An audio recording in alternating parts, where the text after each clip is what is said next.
नमस्कार, जयतु Bharat GST and other laws discussion and analysis के आज के अंक में आपका स्वागत करता हूं। गुड्स एंड सर्विसेज टैक्स लागू करने के कारण राज्यों के राजस्व को जो नुकसान होगा उसको कंपनसेट किया जाएगा, यह कानूनी प्रावधान है। इसी पर आज के अंक में आगे चर्चा करेंगे। जीएसटी काउंसिल की 42वीं मीटिंग 5 अक्टूबर 2020 को हुई थी, लेकिन उसमें राज्यों को जो कंपनसेशन दिया जाना है उसके बारे में अंतिम निर्णय नहीं लिया जा सका था। इसलिए वो 42वीं मीटिंग ही 12 अक्टूबर 2020 को आगे उसका संचालन किया गया। GST compensation to states act 2017 की धारा 10 में यह बताया गया है कि जो कंपनसेशन शेष जिन वस्तुओं पर लगाया जाएगा उससे जो रकम प्राप्त होगी उसे एक फंड में जमा किया जाएगा, जिसे goods and services tax compensation fund नाम दिया गया है।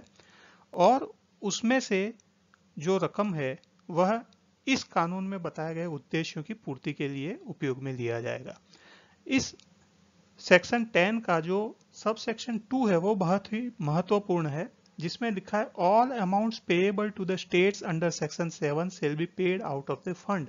अर्थात जो राज्यों को कंपनसेशन की रकम देनी है, उनके राजस्व में जो जीएसटी लागू करने के कारण कमी रह गई है उसकी रकम जो पे करनी है वह इस फंड में से दिया जाएगा। कोविड-19 या कोरोना महामारी फैलने के कारण जीएसटी कंपनसेशन फंड में पर्याप्त रकम ही नहीं है, तो राज्यों को कंपनसेशन शेष की रकम कहां से दी जाए, उनकी राजस्विक क्षतिपूर्ति कहां से की जाए, यही अभी एक महत्वपूर्ण प्रश्न है। लेकिन जीएसटी काउंसिल की मीटिंग के अंदर कुछ बातों पर सभी राज्य की सरकारें और केंद्र सरकार के बीच में सहमति है, जिनमें से कुछ इश्यू हैं जैसे कि जीएसटी काउंसिल को यह सत्ता है, यह अधिकार है कि वह कंपनसेशन शेष के समयावधि को बढ़ा सके, और जीएसटी काउंसिल ने संपूर्ण सहमति के साथ 5 वर्ष के आगे भी कंपनसेशन शेष लागू करने का निर्णय लिया गया है।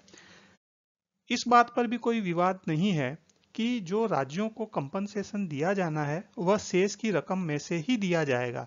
यह राज्यों के अन्य संसाधनों में से उसकी क्षतिपूर्ति नहीं किया जाएगी।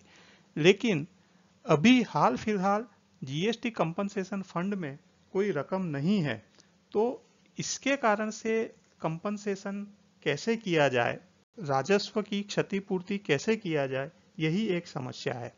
इन परिस्थितियों में अभी विकल्प यही है कि कुछ रकम उधार ली जाए। अभी जीएसटी काउंसिल में मतभेद इसी बात पर है। यहां पर यह जोर दिया गया है कि मतभेद है, विवाद नहीं है। मतभेद इसी बात पर है कि यह रकम कौन उधार ले, केंद्र सरकार उधार ले या राज्य सरकार उधार ले। केंद्र सरकार की तरफ से यह दलील दी जा रही है कि केंद्र सरकार ने अपना उधारी लेने का, जो पूरे वित्त वर्ष में उधार रकम लेना है, उसका प्रक्रिया पहले ही बता दी है, और यदि उस रकम से ज्यादा रकम केंद्र सरकार उधार लेगी तो जो सरकारी प्रतिभूतियां हैं या जिन्हें गवर्नमेंट सिक्योरिटीज बोलते हैं, जीसैक, उसके ऊपर ब्याज दर बढ़ जाएगा। यदि वह ब्याज दर बढ़ गया तो इसका पूरे अर्थतंत्र पर प्रतिकूल प्रभाव पड़ेगा। जो प्राइवेट बोरोवर्स हैं उनको भी हायर रेट पर बोरोइंग्स मिलेगी और राज्य सरकारों को भी हायर रेट्स पर बोरोइंग मिलेगी। जबकि यदि राज्य सरकारें उधार ले तो इतना प्रतिकूल प्रभाव अर्थतंत्र पर नहीं पड़ेगा। अब कई राज्य सरकारें इस बात के लिए राजी हो गई है कि वो बोरोइंग कर लें, क्योंकि उन्हें यह विश्वास है कि यह जो रकम उधार ली जाएगी उसकी मूल रकम और उस पे जो चुकाया जाना वाला ब्याज है वह भी कंपनसेशन शेष का जो रकम आएगी 5 साल के बाद में भी उसमें से चुका दी जाएगी।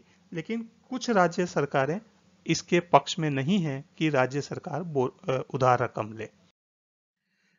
जीएसटी काउंसिल की 12 अक्टूबर 2020 की मीटिंग में कुछ राज्य सरकारों का यह मत था कि जीएसटी काउंसिल में यह निर्णय लिया जाना चाहिए कि राज्य सरकारें उधार लेगी या केंद्र सरकार को उधार लेना चाहिए।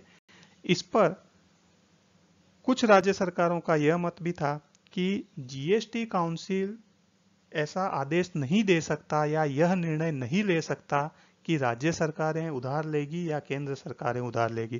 कंपनसेशन शेष के बारे में निर्णय लेने की पूरी शक्तियां जीएसटी काउंसिल के पास हैं, लेकिन कौन रकम उधार लेगा इसके बारे में निर्णय लेने की शक्तियां जीएसटी काउंसिल के पास नहीं है, क्योंकि संविधान के ही आर्टिकल 292 और 293 में केंद्र सरकार और राज्य सरकार को उधार लेने के प्रोविजन किए हुए हैं।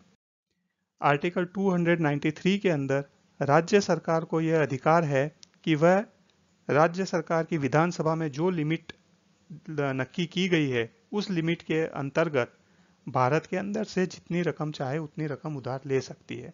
तो यह जो आर्टिकल 293 में जो राज्य सरकार को शक्तियां दी गई है वह जीएसटी काउंसिल की शक्तियों से अलग है, और इसका कारण से जीएसटी काउंसिल इस आर्टिकल 293 में दी गई हुई शक्तियों को, राज्य सरकार की शक्तियों को लिमिट नहीं कर सकती, राज्य सरकारों को आदेश नहीं दे सकती। इस प्रकार 42वीं जीएसटी काउंसिल मीटिंग का निष्कर्ष यही निकला कि राज्यों को जो कंपनसेशन देना है उस बात पर तो सहमति है, लेकिन अभी तुरंत उसके लिए फंड कहां से जुटाया जाए इसके बारे में कोई सहमति नहीं बनी है। 21 राज्य ऐसे हैं कि जो अभी मार्केट में से उधार लेना चाहते हैं, और यह निर्णय कह सकते हैं कि भाई वो 21 राज्य अपने हिसाब से अब उधार ले लेंगे। बाकी के राज्यों को क्या करना है वह उन राज्यों पर निर्भर है। आगे यह विवाद कैसा रूप लेता है इसके बारे में अभी से कुछ भी भविष्यवाणी करना उचित नहीं होगा। आज के अंक में बस इतना ही। धन्यवाद। Please like, share and subscribe.